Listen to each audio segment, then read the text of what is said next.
Hello. Hi, Basharat. Hello. Yes. How are you? Good. How are you? I'm good. Thank you. Sorry about last night. My go-to meeting could not just connect to the audio service. Not a problem. It's okay. Okay. So I've already shared the screen, and should be able to see my PPT, right?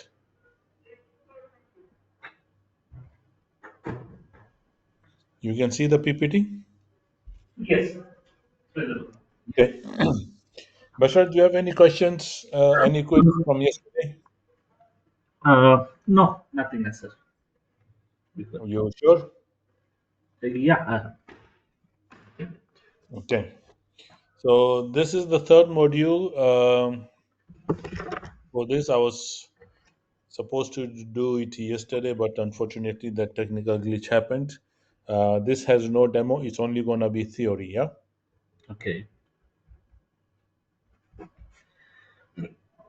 right. So we're gonna be looking into the hardware appliances here, or rather, the hardware and the virtual appliances, and different kind of platforms that are used in Citrix ADC. Okay. Okay. So we're going to look at some of your deployment options, multi-tenant structures, and some benefit of using the SDX box and how we can administer the SDX box. All right. Okay.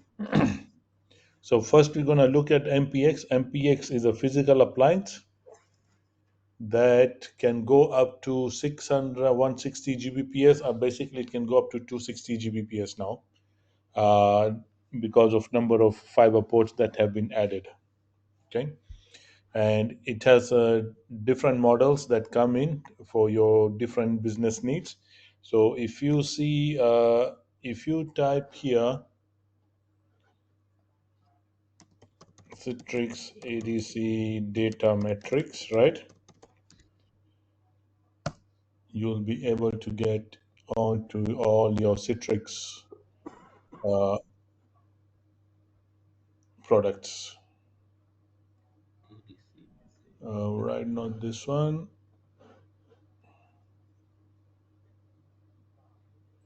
this one here. Let me see if this one has it.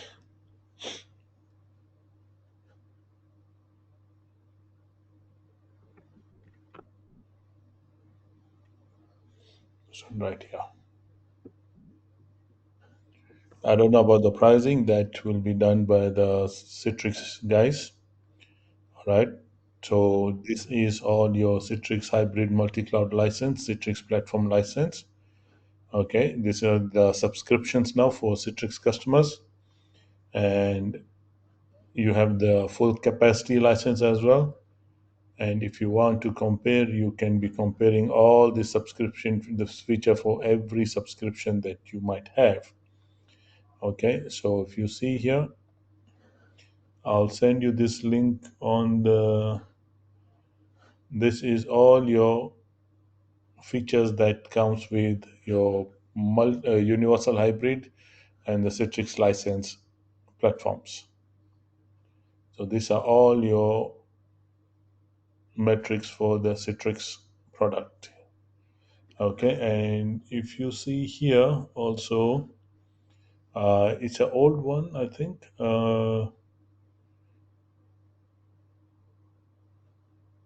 This should be an old one.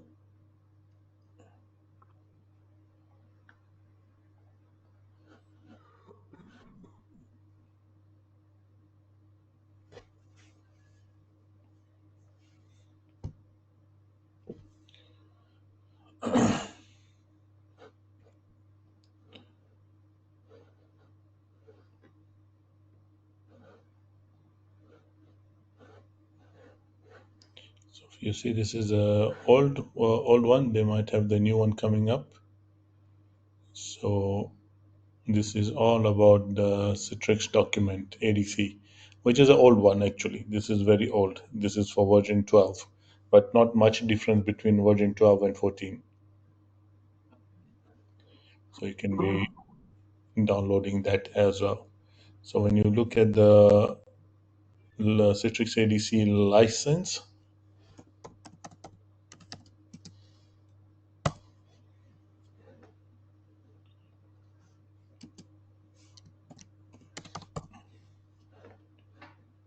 this should be your product metrics. Let's see.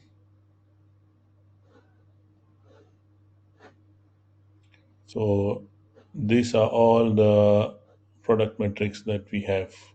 They have actually changed it to perpetual software maintenance now.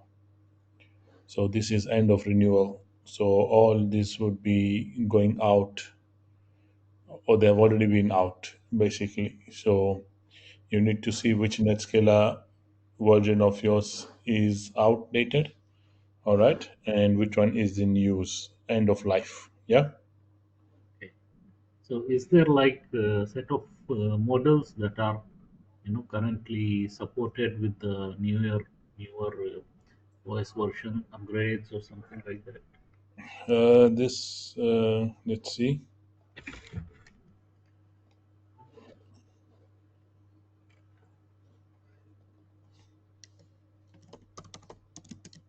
You want to know for the physical one, right?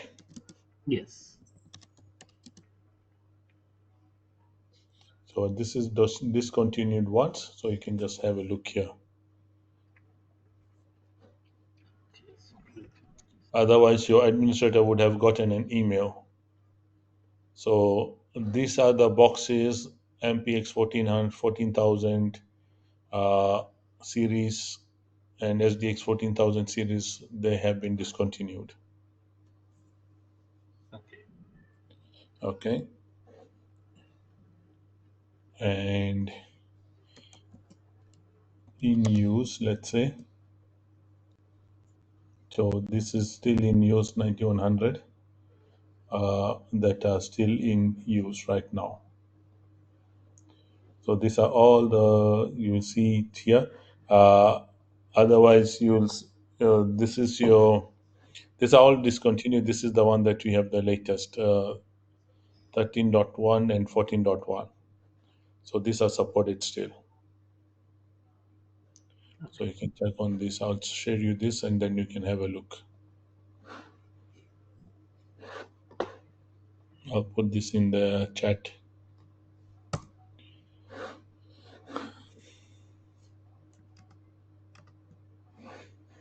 Okay, are we good? Yep. And you can do a buy a bus pack or you can go as pay as you grow. That basically means no questions asked if you want to upgrade or downgrade, depending on the growth of your business and what is your roadmap of the business, right?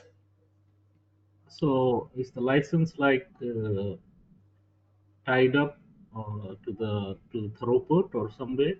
Like is that Is right? basically the license is tied to the MAC address of the appliance. Okay. Okay, so with the license, you'll see the throughput and everything. Okay. Okay, because when once the sales team come, you can tell them, okay, this is your box and how much throughput you want. The license would have all that. Okay. Okay, so we got the use cases of the MPX. This is supporting is good for data centers because it will support a lot of traffic of your web applications. Okay, uh, you can use it from small to large enterprises. Mhm. So it can start from 1 Gbps all the way to 260 Gbps as a throughput. But your throughput also depends on, you see, it also depends if you just got the Ethernet ports, right? Yeah. Well, you know that Ethernet port maximum it can go 10 gig. Correct. And this is basically the front, which has the keypad, the LCD, the Okay. console port, the management port, where you can connect to the NetScaler directly, and this is gonna be your traffic port, right? Correct. All right, and then you got the USB port if you wanna do some backups, right? and these are the slots that's available for the SSDs, hard drives, and it only comes with one power supply. And this is a 1U unit because it's only got one unit for you to secure the ADC on the rack. Okay. Yeah. Yeah. Okay. The next one that we have is now going up. As you see, this was a 5,000 model. This is 11,000 model, 13,000. Okay, 14 is out, 16, 18, and 20,000, right? This same thing, LCD, LED, LCD keypad, LCD long port, that means lights out management port. If there's a problem with the network, you can directly connect to your console to the NetScaler management from here. Okay. Yeah. Now you see you got 1 gig of 1 gig of fiber ports, and you got 8 of them. So that means if you add it up, already I'm gonna get 8 Gbps throughput, right? Yeah. And then I've got 4 ports of 10 gig. So that means even if I combine this, this is gonna give me 40 Gbps plus Yeah. the 8 Gbps. So all in all, it's gonna give you a 40 Gbps throughput, 48 Gbps throughput, right? Right. That is if you're gonna bind it or you're gonna nick it together. Then Yes. I've got and behind this model, we got now two power supplies for fault tolerance, right? I've got the NMI button. That means if there is a problem, you can just press that button, so it will do the core dump, right? It will Okay. dump the core onto the memory. And these are your SSDs slots that you can use, all right? And then you got the alarm. If there's a problem, the box will sound an alarm, right? Yeah. And you got the power switch at the back, one power switch. So, but if you go higher into 22,000 model, now you see I've got 12 ports of 1 gig, right? As fiber. Okay. And then I've got 24 ports of 10 gig. 10 gig.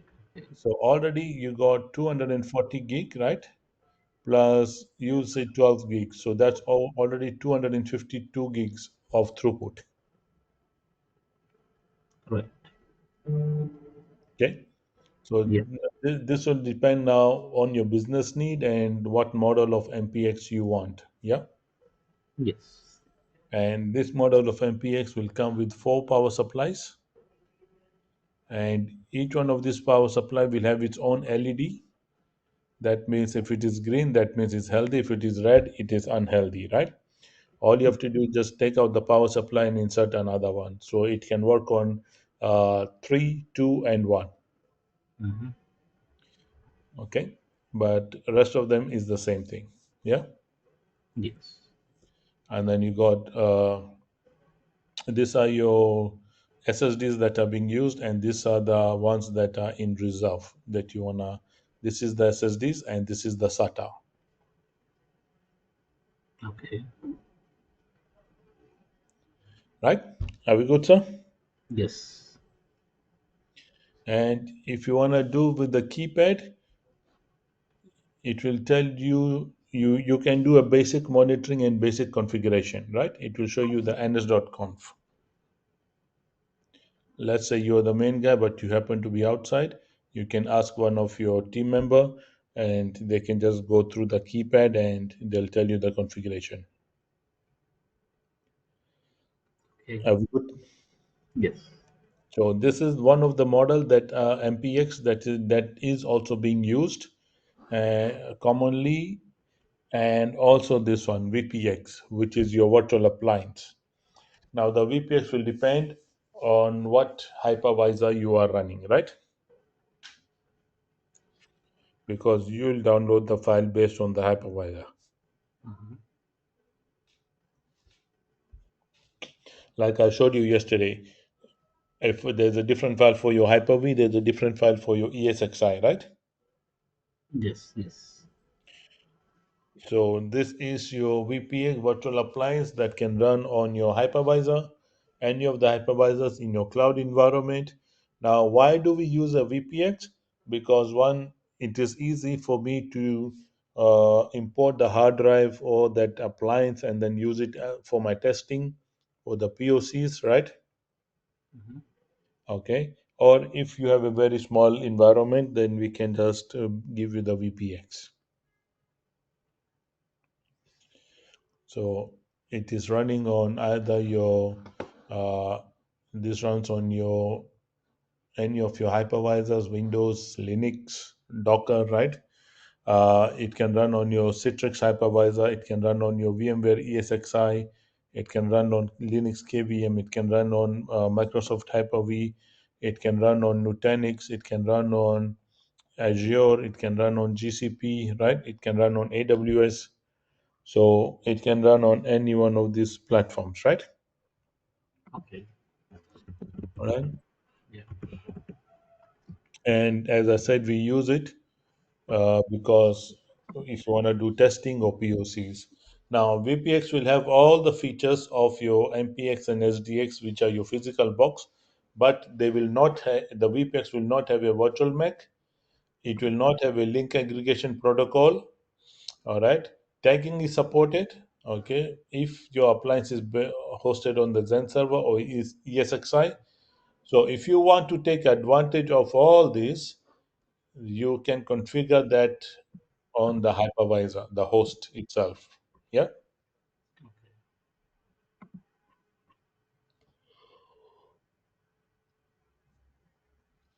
Are we good? So, what is the purpose of link aggregation control protocol here?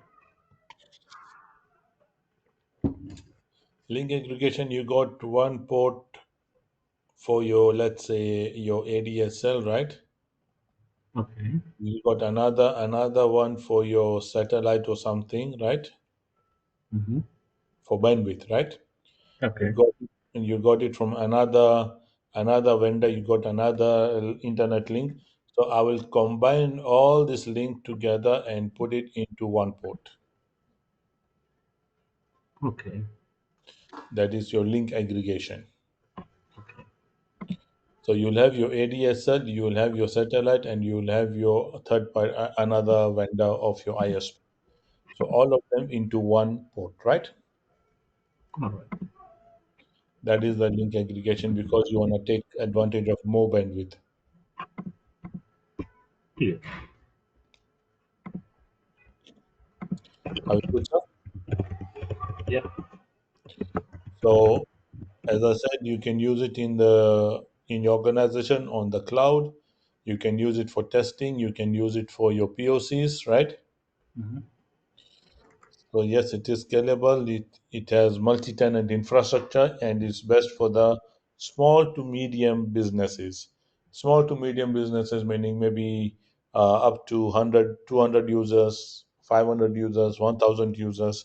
So it is good because your VPX comes as 10, 25, 200, 1000, and 3000. Okay. So this is 10 Mbps, 25 Mbps, 200 Mbps, 1 gig, and 3 gig. Okay. Hmm. So if you got almost 600, 700 users, you can go with this, or you can go with this one. Okay. Okay. Yeah. Then the third platform that we have is the CPX. We don't use it. I've not seen anyone use it because the CPX works on the Docker. Do you know Docker, sir? Yeah. I have a bit of idea about Dockers and Kubernetes. So, yeah. Okay, so for this, you need to have a Docker engine, you need to have a Linux host, right? Okay. And basically, it's an alternative for cloud providers, but because not everyone knows Docker, not everyone knows Linux or Kubernetes, so we don't use it. Okay. Okay, if you don't know something, we are not going to go for it. Yeah. It is simple as that. Okay. Problem also is it is operating with one single IP address that will Hmm. be used for the management as well as for data. And this becomes a security issue. Okay. Okay? Yeah. Because then you have to add some more security because one IP for both. That means if you give me the IP address and you're using CPX, then I can come and enter your ADC if I'm a hacker. Okay. Okay? Yeah. So Quiet is using a premium edition. If you got a license server, it should be version 11 or above. It is a developer edition. It is free. Problem is with your SSL key, it's only 512 bits. Okay. All right. And I don't know why they say no license required when they say no license server required when they say it requires a license server here. Okay. All right. So you can configure the CPX instance by going to your CLI prompt through your Docker, okay, and it's gonna use the Nitro APIs. The ADC will use the Nitro API to communicate with your Docker. Hmm. All right. So now the thing with the Docker host, the Docker engine will create a virtual interface, right? It will create a virtual interface, right, sir? Okay, the Docker host, okay, which will be ETH0. It will be named as ETH0. This is the virtual interface that is created by the Docker engine, right, on the CPX. And this ETH0 is directly connected to the virtual Ethernet on the Docker, okay? Okay.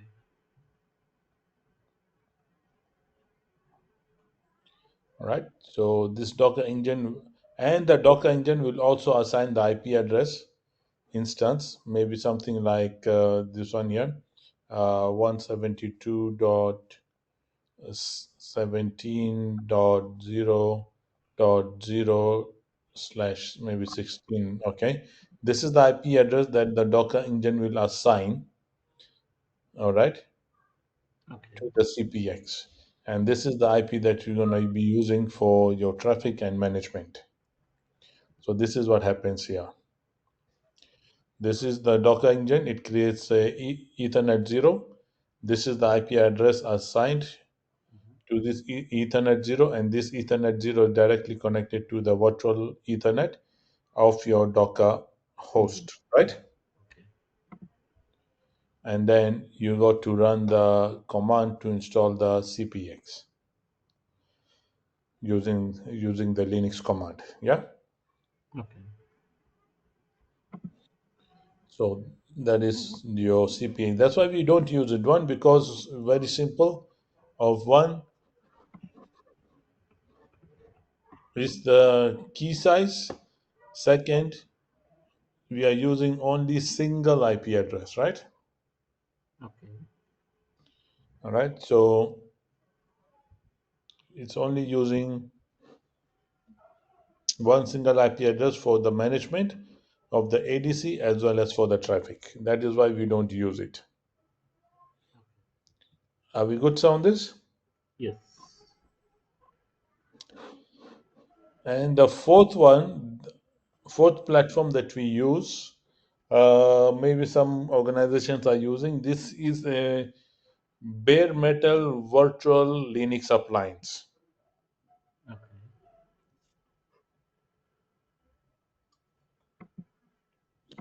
Okay. So when it's bare metal, it's like the concept of, same Sorry. like the VMware and the. Yeah, it's a bare metal. It's just running the hypervisor on it. Okay. Okay. There is no operating system, just the hypervisor software like VMware, ESXi. Are we good, sir? Yes. So again, is a software form factor of Citrix ADC.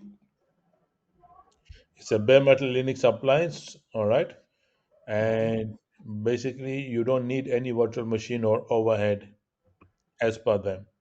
Okay. So the appliance is going to run in the user space, all right? Hmm. Because it's now going to run a set of process, okay?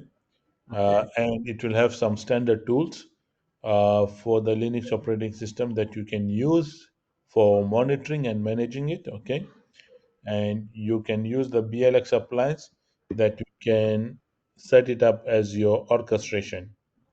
It uses open source tools for your monitoring, debugging, and logging.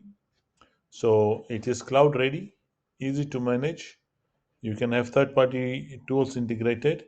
It will be used within your other applications also. And it comes with three editions: standard, advanced, and premium. As I said, we hardly use CPX and BLX because both of them are dependent on Linux, right? Yes. And as you can see, the BLX will communicate with your BLX 0 interface. So this is, as I said, it's working on the user space. So these are all the processes that will run in the user space. All Okay. right, and you'll have your Linux appliance running, so it can work together with those appliance applications. Hmm. There is no formal setup that we have for this. We don't even use this in the production. Okay. So don't be surprised if they take it out. Mhm. Yeah. Okay. So this is gonna be using CentOS 7.5 or later, Oracle Linux 7.4 or above.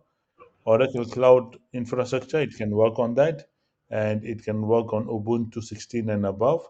If you want to do the installation, all you have to do is just type BLX hyphen the release number hyphen the build number and .tgz, and the packages that is going to install is your system, okay, your Ethernet tools, the libraries. So all these are the packages that will be installed.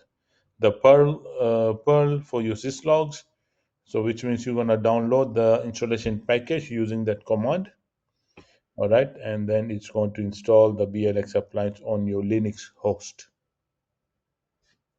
Okay. So this was MPX, VPX, CPX, BLX. CPX and BLX are not used that much, like you can say 99% not used. But the common ones that are used is the MPX, VPX, and this SDX. How many platforms do you know, sir? Or which platform do you use in your environment? Um, Platform in the sense you're talking about the models now, or Are you using virtual appliance? Are you using a physical box? I'm not sure. Like I said, it's handled by the different team.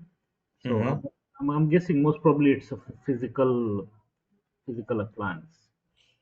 Okay, there is a difference between SDX and MPX, okay? A little Yeah. difference. So even though they are both physical boxes, but SDX is little different to MPX. Okay. Okay, SDX basically you can say inside that SDX box, I can create multiple individual NetScalers. Okay. So these are VPXs actually that is created. Okay, but this is inside. It's like your hypervisor that you use and you create a VM, right?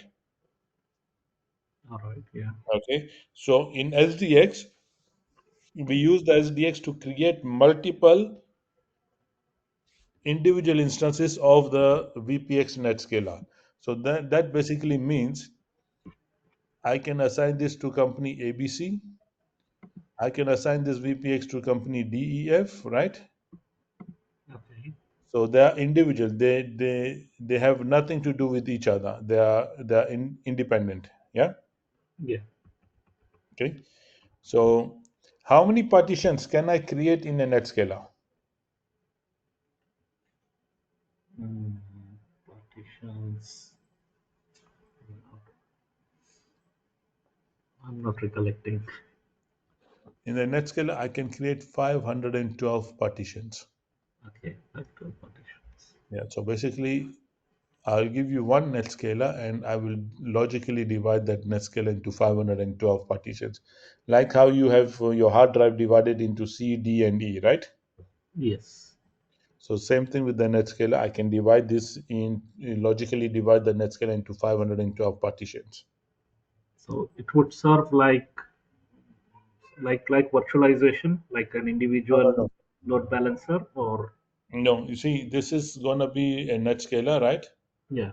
I can take a portion of this and create a partition one. Mm-hmm. I'll take another portion and create partition two, right?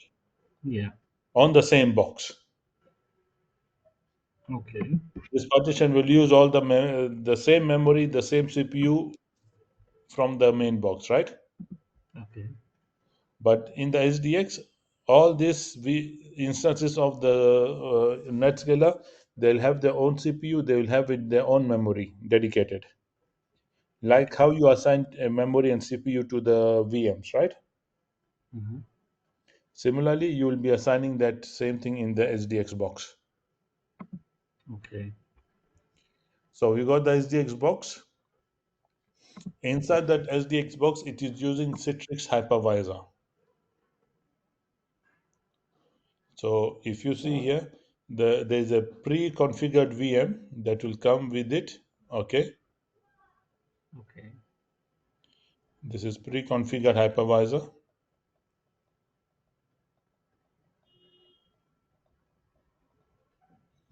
This is pre-configured Citrix hypervisor. Okay, Okay. and the users will connect, or you as an administrator will connect to this VM, and from that VM you can connect to any one of these instances. Okay, to manage them. Yeah. Yeah. So that is why I say it's a Zen-based virtualization. That means it's got a Citrix hypervisor inside. Okay. Okay, and you can create 115 individual instances of the NetScalers inside that SDX box. Okay. So these are your individual instances of the VPXs that are created inside this SDX box. Yeah, each Yeah. one of them will have you can give them their own CPU, their own memory, right? Okay. Their own SSL chips. Yes. Each one of them will have their own, right? Yeah. And this basically gives you that you can now have it, a different VPX for your internal network, for your external network, for your DMZ. So you can create those boxes individually.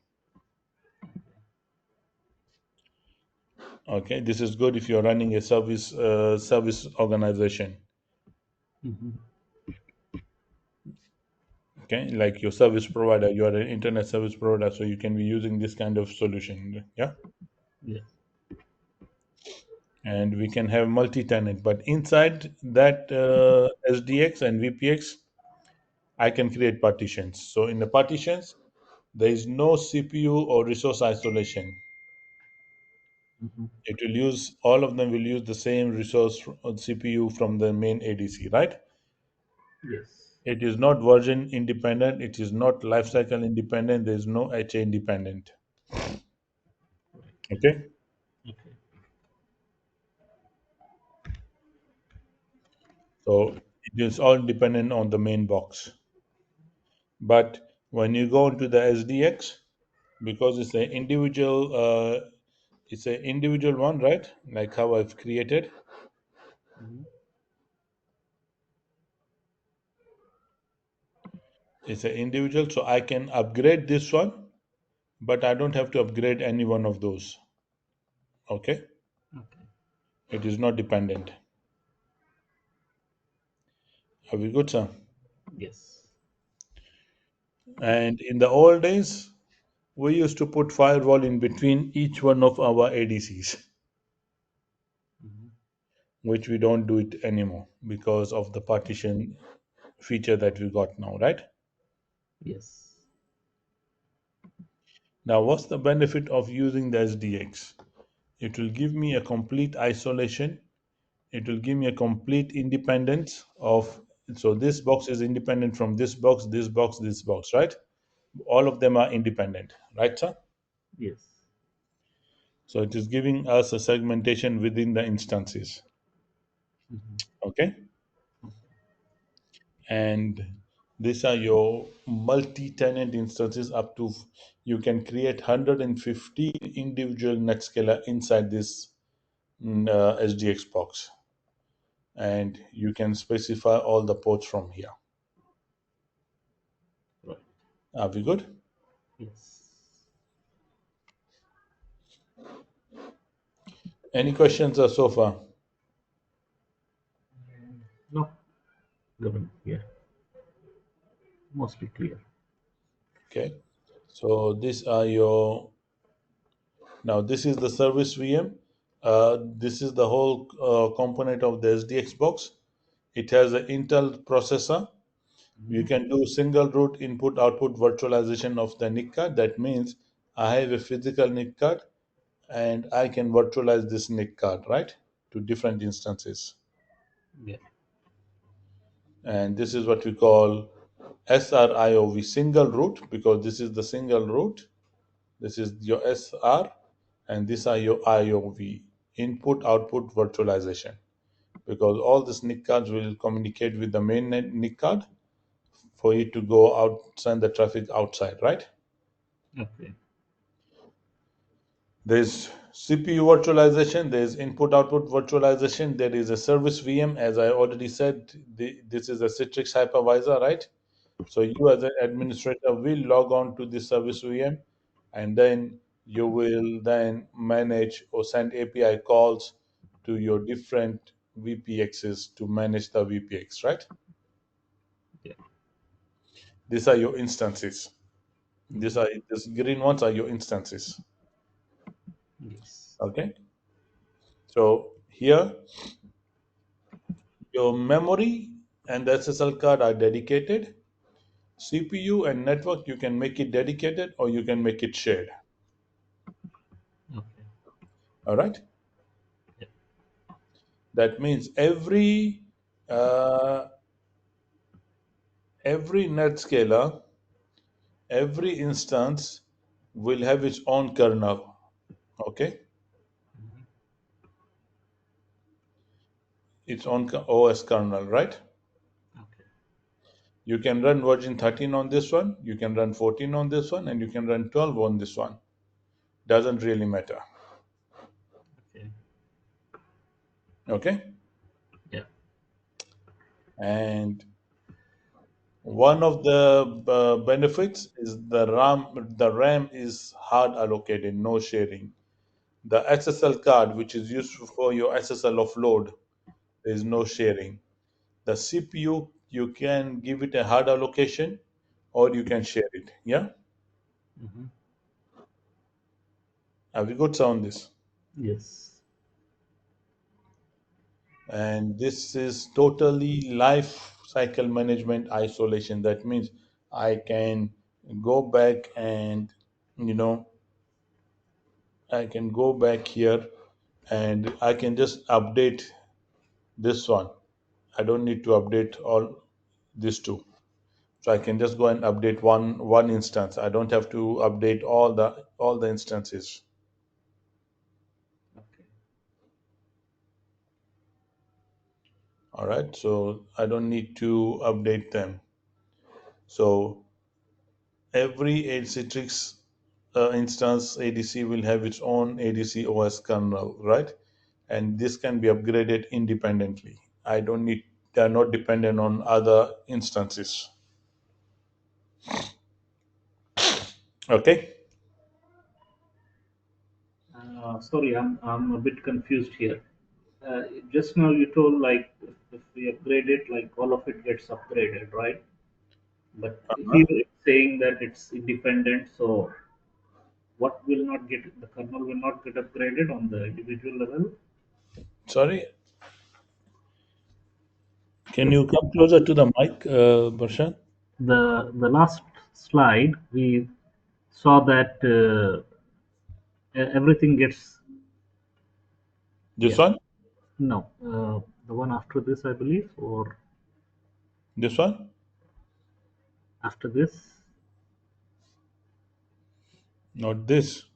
This one? Yeah, here where we were discussing, Uh-huh. as you said, like if we do the upgrade, everything is going to uh, get upgraded. No, not on this one. I did not say it on this one. I said it uh,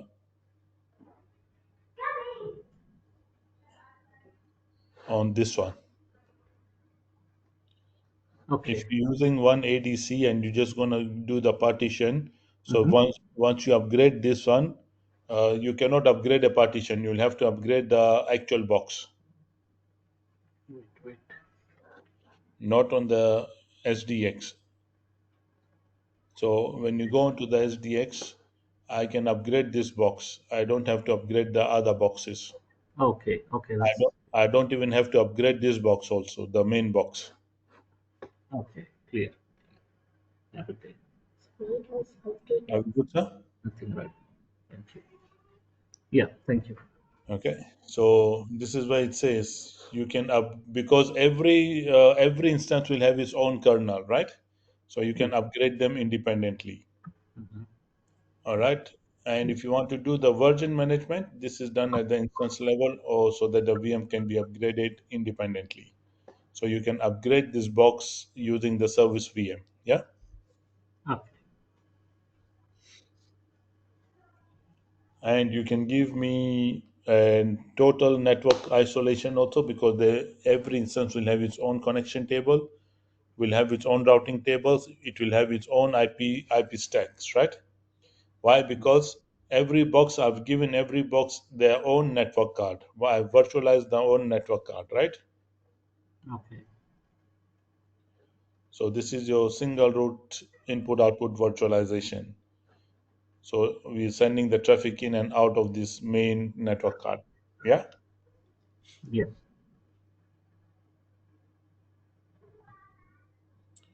All right. So there is a service VM and it has its own NSIP. So separate networks for your different NSIPs.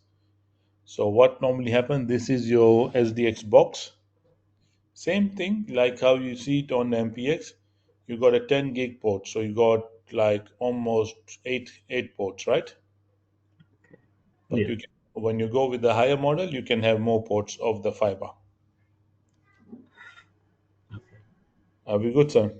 Yes. And then we got the how are you going to administer the SDX? One, as I said, there is a service VM which is pre-provisioned, right? Which is your Citrix hypervisor actually. Yeah. Yeah. Inside that SDX box, there's this pre-service VM which is already configured. All right, and you're gonna log on to that service VM, and then it's gonna send and you can log on to the different instances.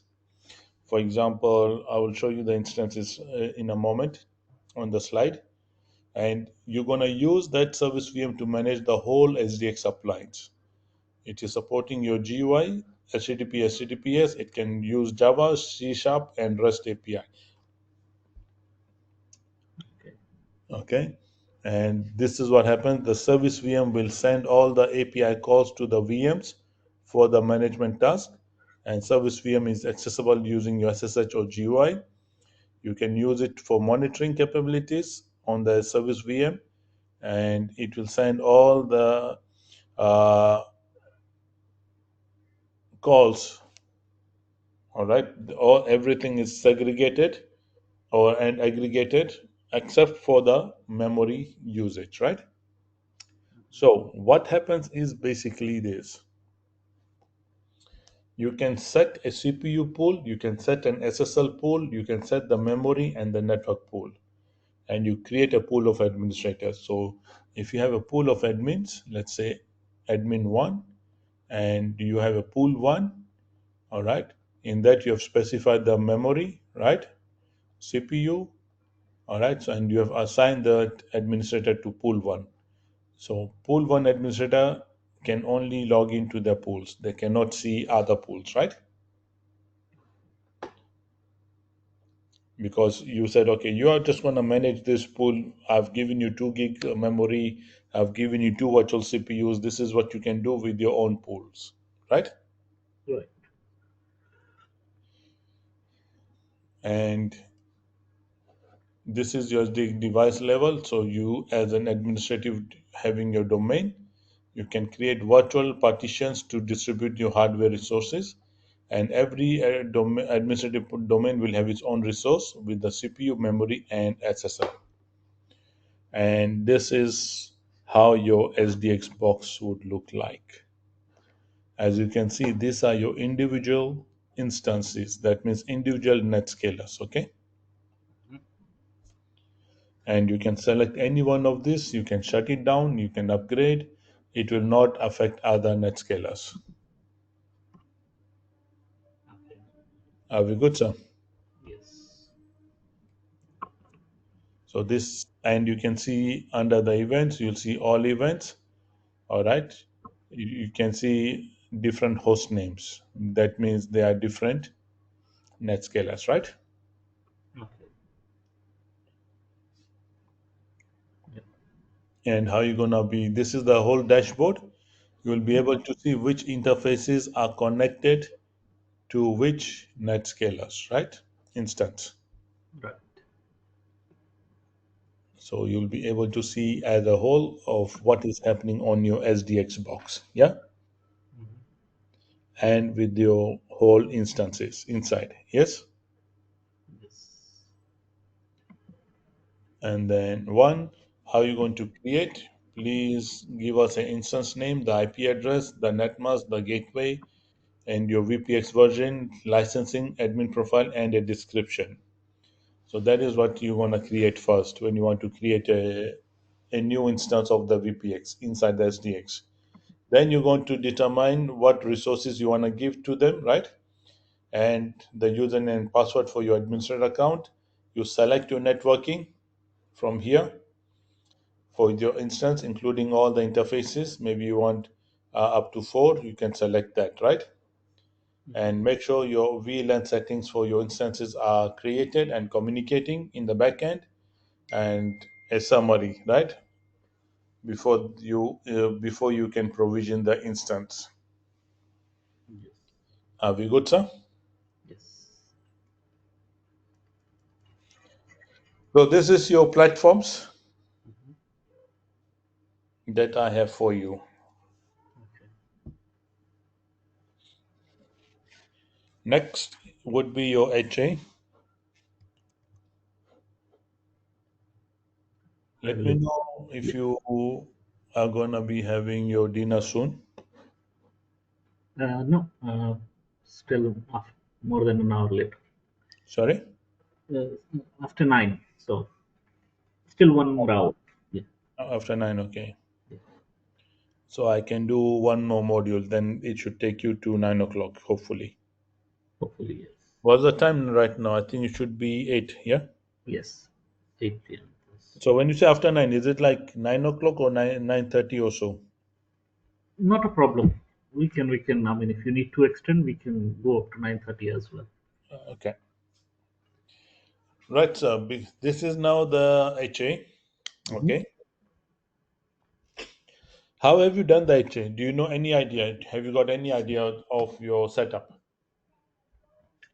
In terms of load balancing, I mean, The whole setup. no, I mean, I haven't like personally worked on load balancers, but long back, I mean, just in the lab for the sake of learning, we used to do the Mhm. Microsoft Network NLB option and test different scenarios. Yeah, renaming the the IIS pages with the server names to identify where the request is going, and doing those kind of tests with a couple of handful of web servers and all. The reason I'm asking you is, Yeah. uh, I'm sure after this they're gonna put you directly and for you to manage the network and the NetScaler. That's going to happen for sure, and that's why I've been waiting for this training.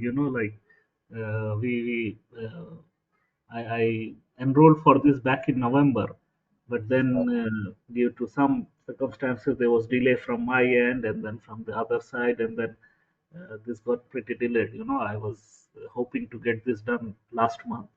Okay. Yeah. So yes, like I mentioned, we'll be having some restructuring and all, and there are some new implementations expected. Mhm. Uh,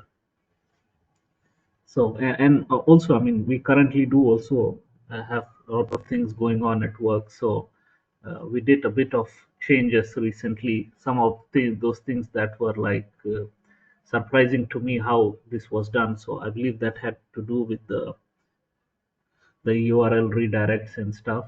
But yeah, I'm not very sure. I mean, very clear with those concepts. So hopefully, this course. No, you will get some redirects. I'll show you the redirects as in how you see this is just the initial one that we have done, right? Yes. After the HA, there will be a load balancing. That's why I was asking you when your dinner will be ready because I want you to concentrate on the load balancing.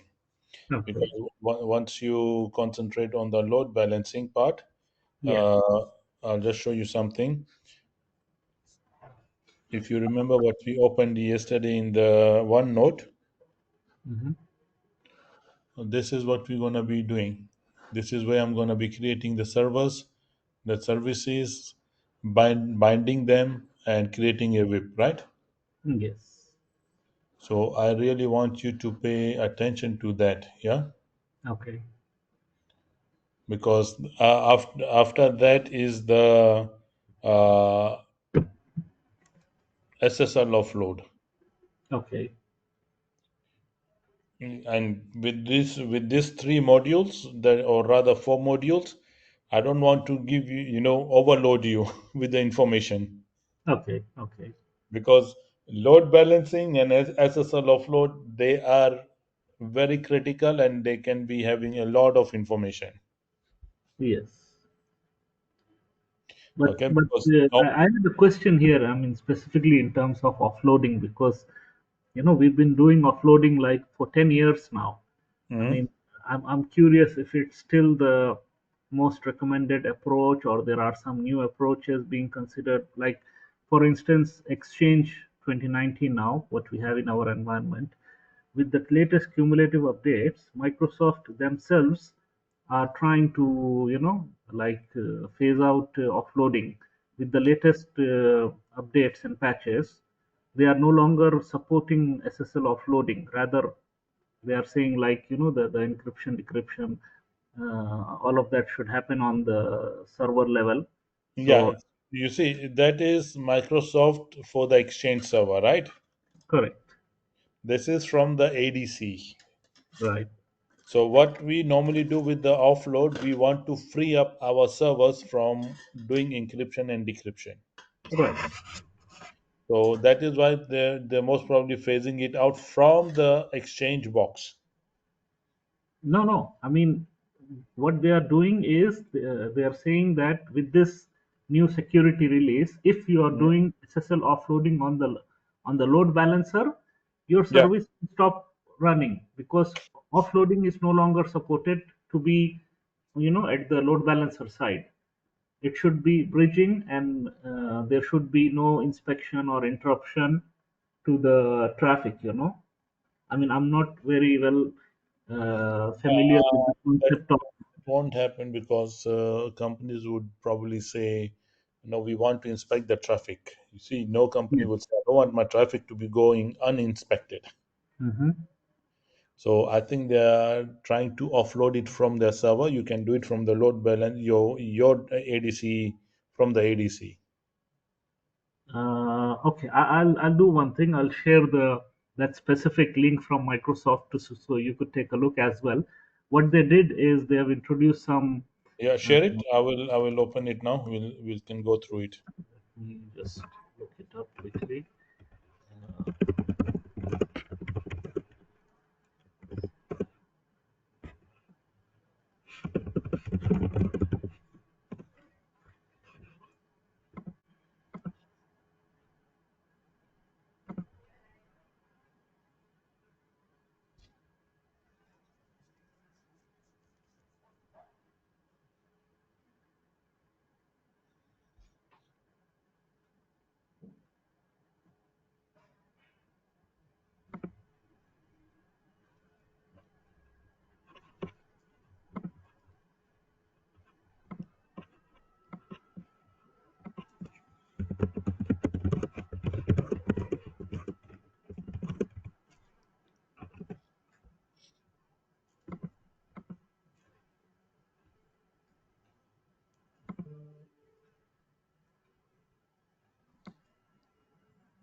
I put it here in the chat.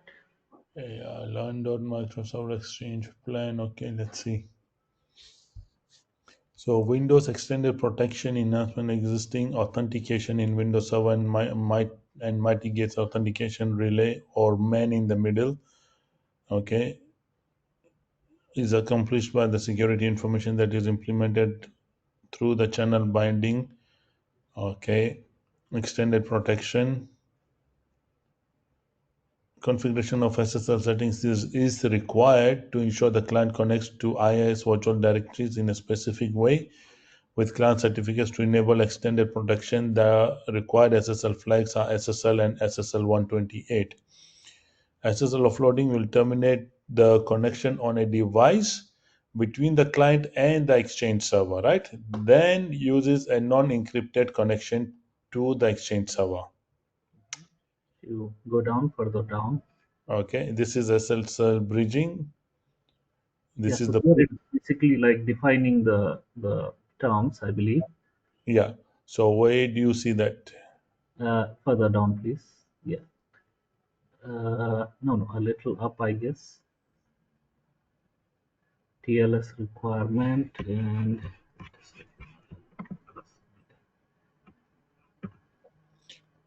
Doing week NTLM version 1 can't be used with the extended protection. a little above. If you go Outlook Anywhere, yeah, Outlook Anywhere configuration requirement. Okay, it's protected on the Exchange 2013, 2016, 2019, starting August 2022, CVT release. If your organization server of 2016 or 2019 installed, they must be running either the cumulative updates or 2022 H1, and you must have at least August 2022 or later security updates installed before you continue with the configuration of extended protection. There is no way it says SSL offloading for Outlook Anywhere is enabled by default and must be disabled before extended protection is enabled. There is no way that they say it is going off. Okay, if you go further down, there is scenarios that could affect client connectivity. This one. Yeah. You see, your SSL offload is happening as HTTPS between the client and your ADC, and from Yes. the ADC to the backend server is your HTTP, right? Correct. This is the offloading scenario. If Yeah, you this read is what it there, one scenario, and the other scenarios they're bridging. So there's one session that's created between the client and the ADC with HTTPS, and another session is created between the ADC and the web to the server with HTTPS, right? right. And they're saying that that is okay. That is going to happen. No, no. If you read it, just scroll up a little bit, please. Yeah. If you read about Wait, the this bridging, about the bridging, the offloading scenario, a little more up.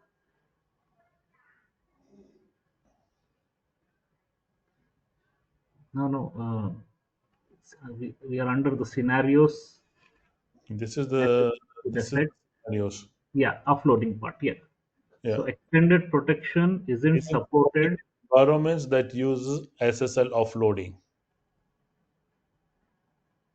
See, SSL offloading causes extended protection to fail.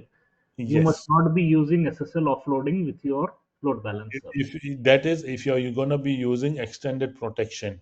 Yes, so with the new cumulative update, this No, is enforced. This no, is it's like not enforced. enabled by default. No, it's not enforced. I believe it is because I, I will straight away refuse to go with exchange then. uh, if we want to keep it disabled, we have to use special parameters to keep it Yes. disabled. These are your Other- scenarios of SSL offloading. You see, if you go with what is extended protection is right here. This is your Windows extended protection. Mhm. That is just to enhance the existing authentication in your Windows server and mitigate the authentication relay or man in the middle attacks. So man in the middle that is also can be handled by ADC. Okay. Okay.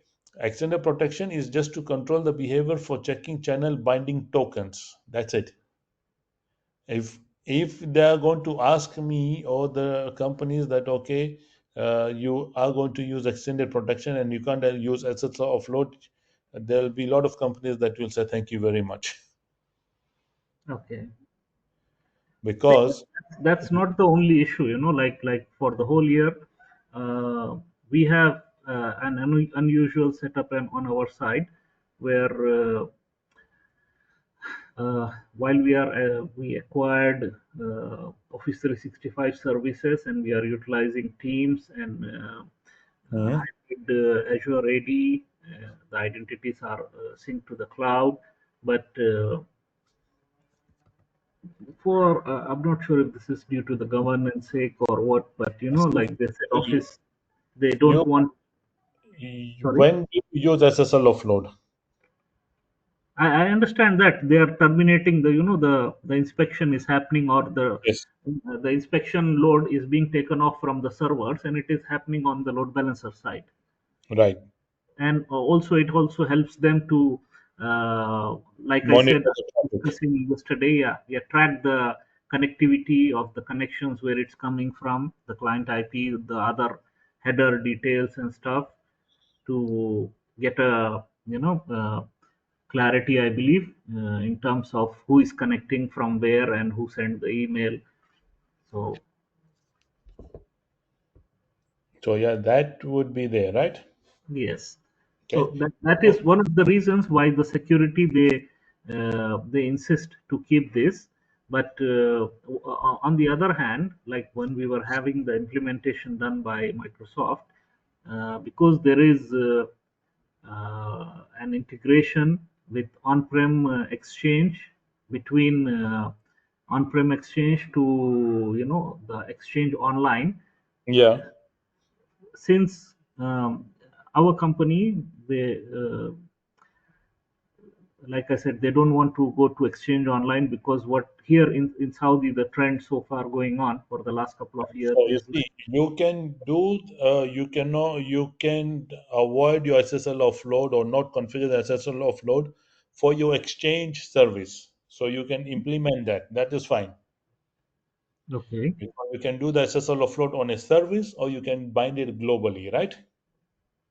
I'm not Yeah, I'm telling you. I'll show you when we do the SSL offload. okay. So Uh, that one of on my web servers not using Exchange. Yeah. okay, So you can decide, okay, if you want your Exchange services to be having offload or not. So even if you don't, that's okay. But they're okay, not going. They're not taking it out. okay, Okay. yeah, All right. So we're gonna look at the HA, the configurations, managing, and issues with the HA. okay, So for the HA to work, if you're gonna be using VPX, then it has to be VPX with the same build with the same OS, right? mm-hmm. Gonna be VPX to VPX, but you cannot have VPX to MPX. Okay, Okay, so it has to be same build. Even with MPX, if you're going to use build 12, then you have to go with build 12, right? If you're going to use build 14, then you're going to use build 14, right? Yes, correct. So it has to be the same configurations, right? Yeah, And when you say the HA, it normally works in active passive mode, right? right. So by default, it's active passive. So the primary one is the one that's going to accept all the connections, all right, and secondary one will be monitoring the health of the primary, right? So if in case it goes down, then the secondary will promote itself to primary, and primary will demote itself to secondary, right? Yes. Okay. This is where you need NSIP, NSIP. Okay. because both the boxes will have different NSIP, and NSIP is used for the system to system communication, Hmm. right? Okay. Okay. So the heartbeat message is shared on UDP port 3003, all right? And Okay. it is going to make sure that only one unit is servicing the connection at a time, not both of them. Hmm. Because both of them is going to try and service the connections, that means there is a malfunction on the interfaces. Okay. So this is known as your primary secondary, and both these units will work as a one unit. Yes. Yeah. All right. Yeah. Everything will be shared, all the IPs, SNIP, virtual IP, but NSIP is going to be unique. Okay. Okay. NSIP not shared. They have to be unique between the two boxes. Okay. So is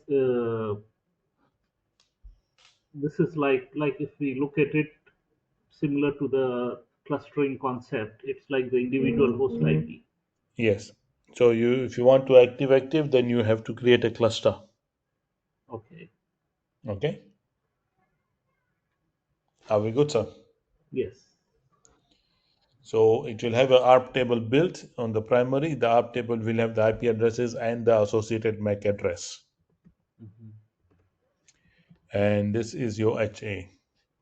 So you can have your subnet 2s, VLAN 1 and VLAN 2, your NSIP node 1, NSIP node 2. All these IP addresses would be shared to both the devices, right? Okay. And they will continue to give you the service. So your HA communication for the heartbeat is happening on UDP port 3003. Your if you want to use TCP, you can use 3010 port Mhm. for the sync and propagation, right? Okay. Make sure those ports are opened up. And this is your two arm. So if there's an interface failure, then you have the HM monitoring enabled. That means it's going to do the failover. Even if there's a SSL card failure, it will do the failover, right? Hmm. So these are the ports for the configuration synchronization on TCP port 3010 or 3008, which is secured. And this port should be opened up in your firewall. Propagation will also happen on the same port, and your UDP heartbeat messages will be done on UDP port 3003. So make sure these are opened up in the firewall. Yeah, Okay. are we good, sir? Just a second. Let me. So this is for the sake of high availability specifically. So, Yes, yeah. And between the two appliances or the two nodes. right. Yes. Okay.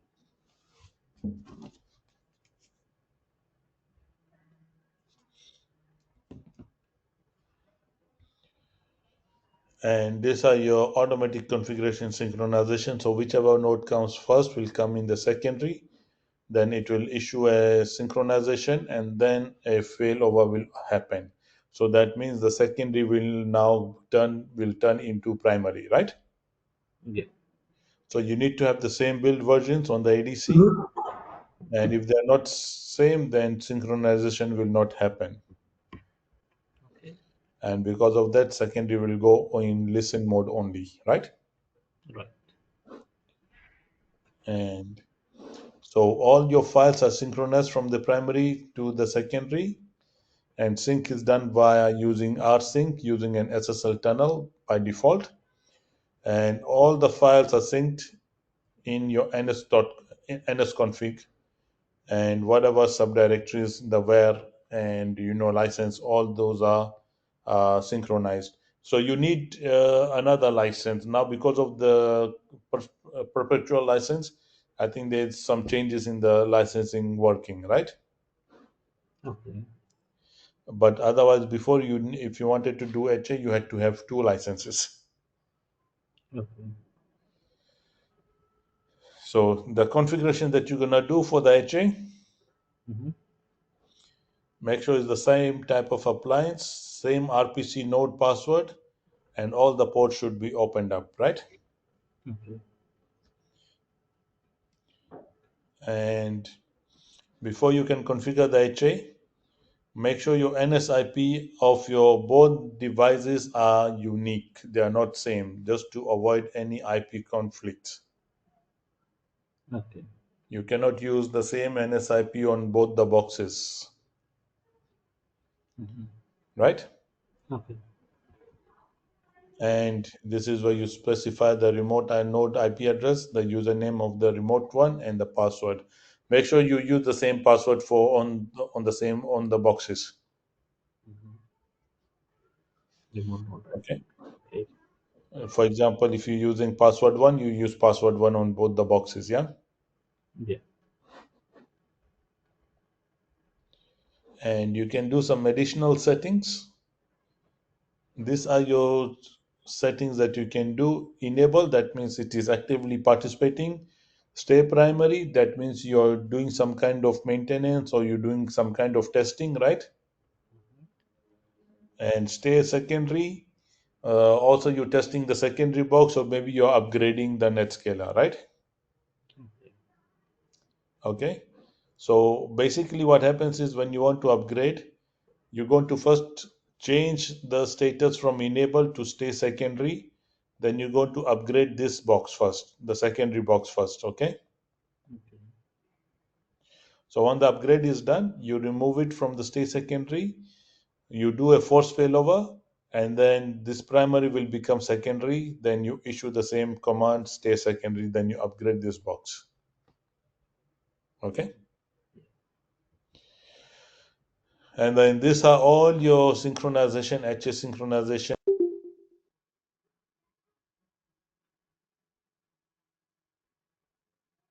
Uh, I don't hear you. Hello.